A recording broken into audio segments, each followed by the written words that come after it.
अभी अभी एक वाद पहुंचा है, वाद मतलब डिस्प्यूट पहुंचा है दिल्ली की सिविल अदालत में। उसमें डिस्प्यूट ये है कि सोनिया गांधी जी इस देश की नागरिक बनने से पहले मतदाता बने।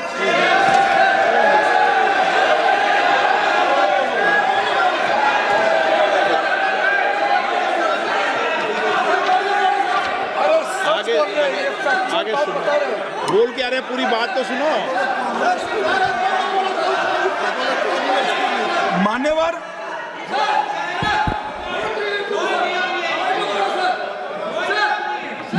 मैंने इतना ही कहा है कि अदालत में केस चल रहा है जो फैक्चुअल है। अब जवाब तो उनको अदालत में देना है, सोनिया जी ने यहां क्यों दे रहे? अदालत में जवाब देना है।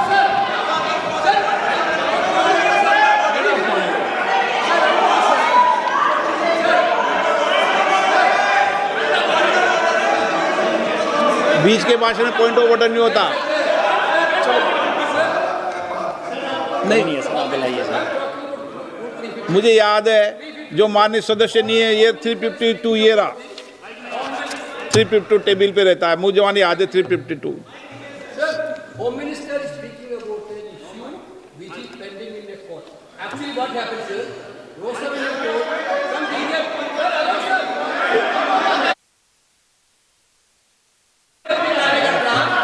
filed a case on Madam Sonia Gandhi's voting on that 80.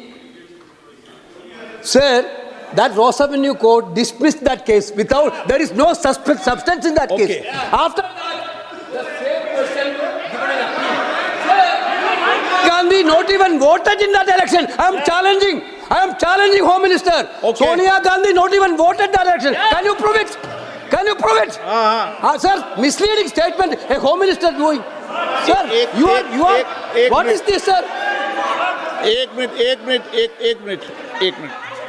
एक मिनट प्लीज दादा, एक मिनट प्लीज। नो, बैठिए। नो मान्य प्लीज। देखिए मान्य सदस्य, 2 दिन से मैं चर्चा को सुन रहा हूँ और 352 आपने भी पढ़ा है, मैंने भी पढ़ा है, ठीक है ना। कई बार इधर से भी उधर से भी इस विषय को कई बार बोला गया है। जब डिबेट चलती है उसके संदर्भ में कई विषयों को बोला जाता है, ठीक है ना। और इसीलिए सुनिए बात, माननीय गृह मंत्री जी ने, आपने आधी बात सुनकर हर 2-2 मिनट में उठने लगोगे, ऐसे चर्चा नहीं होती। आप उनकी पूरी बात को सुनिए, क्या संदर्भ था, उन्होंने कोई फैसला नहीं दिया है, उन्होंने एक जानकारी जो आई है वो जानकारी सदन के पटल पे रखी है।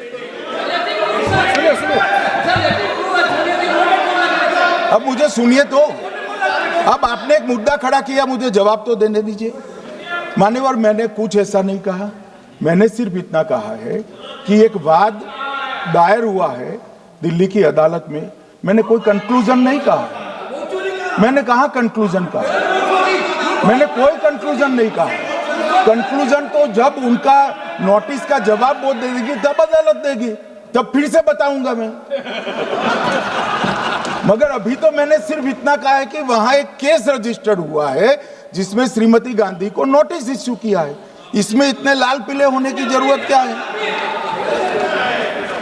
मान्यवर, हम सबका साझा दायित्व है, हम भी विपक्ष में बैठे, हम चुनाव जितने जीते हैं इससे ज्यादा हारे हैं। हम लोगों का तो एक प्रकार से पौना जिंदगी ही विपक्ष में ही चला गया, चाहे राज्य हो या केंद्र हो। कई चुनाव हमारे, हमने चुनाव आयुक्त और चुनाव आयोग पर कभी आरोप नहीं लगाए। एक नया पैटर्न खड़ा हुआ, एक नया पैटर्न। मैं पूरा वाक्य नहीं बताना चाहता। श्रीमती ममता बनर्जी ने चुनाव आयोग पर आरोप लगाए, स्टालिन जी ने लगाए, बीडी सतीशन जी ने लगाए, श्री राहुल गांधी ने लगाए, मल्लिकार्जुन खड़गे जी ने लगाए, तेजस्वी यादव जी ने लगाए, अखिलेश यादव जी ने लगाए, वी शिवन कुट्टी ने लगाए, हेमंत सोरेन जी ने लगाए, भगवंत मान जी ने लगाए। अब पहले तो ऐसी परंपरा सिर्फ कांग्रेस पार्टी में थी, मगर संपर्क का दोष कहता होता है साहब, ये सारे इंडिया अलायंस वाले चुनाव आयोग के खिलाफ आते। मान्यवर, चुनाव आयोग एक तटस्थता से चुनाव कराने वाला संस्थान बनाया गया और इसकी मान्यता कोई पॉलिटिकल पार्टी ने नहीं दी, भाग और अनुच्छेदों के तहत हमारे संविधान ने दी है और ये संवैधानिक प्रक्रिया है। ये संवैधानिक प्रक्रिया पर सवाल खड़े कर कर, अनर्गल आरोप कर कर आप पूरे चुनाव आयोग की एक प्रकार से पूरे दुनिया में इसकी छवि को धूमिल करने का काम कर रहे हैं। आपको लगता है कि आप सरकार की छवि धूमिल करें? ना जी, आप पूरी दुनिया में भारत के लोकतंत्र की छवि को धूमिल करें।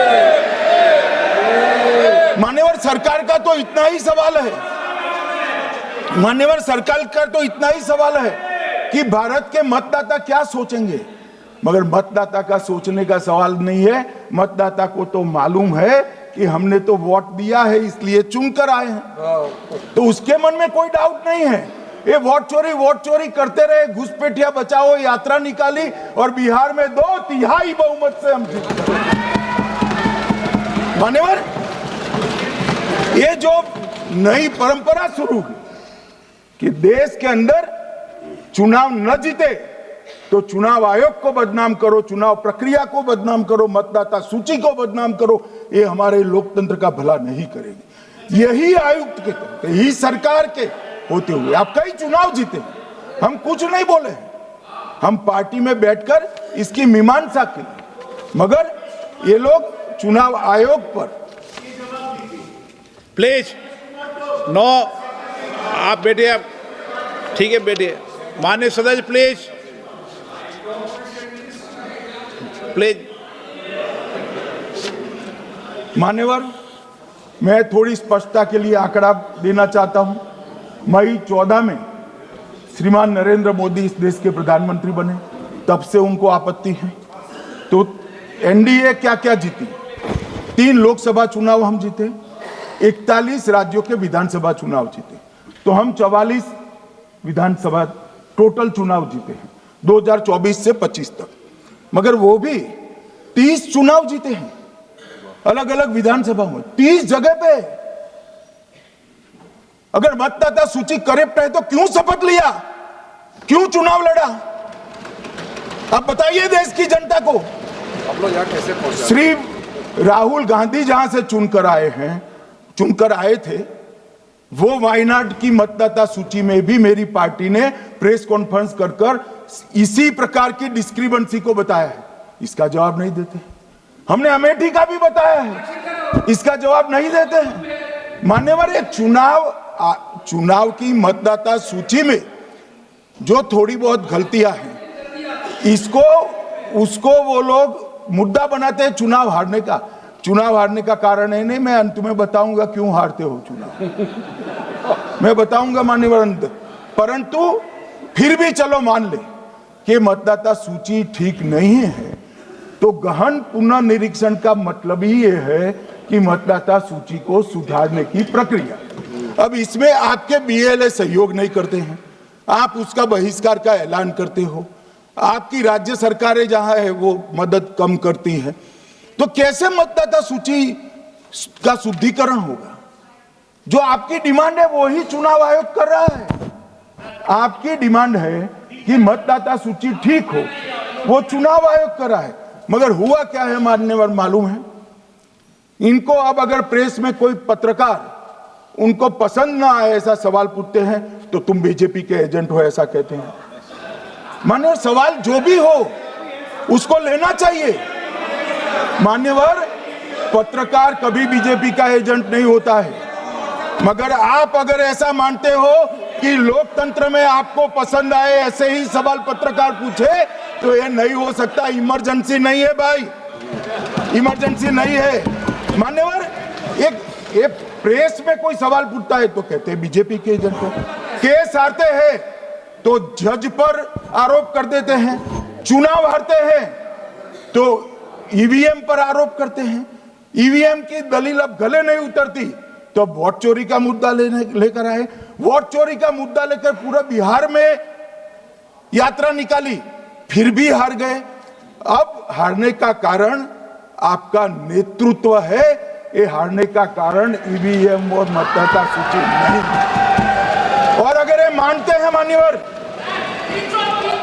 अगर ये मानते हैं कि इनको कोई पूछने वाला नहीं है, भगवान करे मैं गलत पड़ जाऊं, कांग्रेस के कार्यकर्ता इनका हिसाब मांगेंगे। एक दिन कांग्रेस के कार्यकर्ता इनका हिसाब मांगेंगे कि इतने चुनाव कैसे हार गए। मान्यवर, कोई जज आजादी के इतने साल में नहीं हुआ है मान्यवर कि कोई जज एक जजमेंट दे तो जज के खिलाफ इंपीचमेंट लेकर आते हैं। अपनी वोट बैंक को एड्रेस करने के लिए इंपीचमेंट लेकर आते हैं मान्यवर। और ये सारे ने तो साइन कर दिया, साथ ही साथ उद्धव जी ने भी साइन कर दिया। उद्धव जी, जजमेंट क्या है? एक पहाड़ी पर मान्यता है कि हाँ सबसे ऊपर दिया जलाया जाए। मान्यवर, एक वोट बैंक को संभालने के लिए एक हाईकोर्ट के जज के सामने इंपीचमेंट लेकर आए हैं। देश की जनता उनको मदद नहीं करे।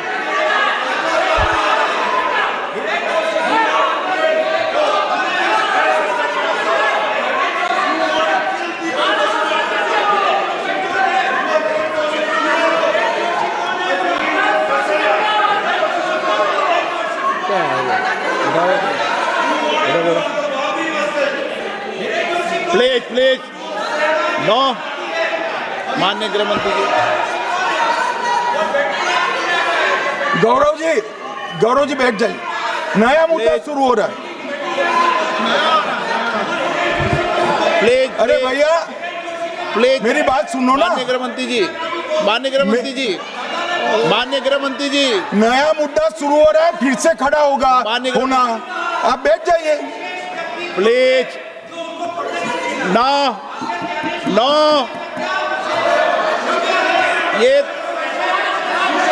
ये तरीका नो। मणिकम जी प्लीज बैठिए। नो, ये तरीका ठीक नहीं है। प्लीज बैठे। हर आपको ज्यादा समस्या है क्या हर 2 मिनट में खड़े होने की? हर 2 मिनट में खड़े होने की समस्या है क्या आपको लोगों? बैठिए, ऐसे नहीं चलेगा। मान्यवर, 2014 के बाद अरे दादा ये भी बैठ गए, अब बैठ जाओ। मान्यवर, 2014 के बाद हारने की परंपरा शुरू हुई। हारने की परंपरा शुरू होने के बाद हाँ जीते ही है, मगर हारने की भी परंपरा हुई है। मान्यवर, हारने की परंपरा शुरू करने के बाद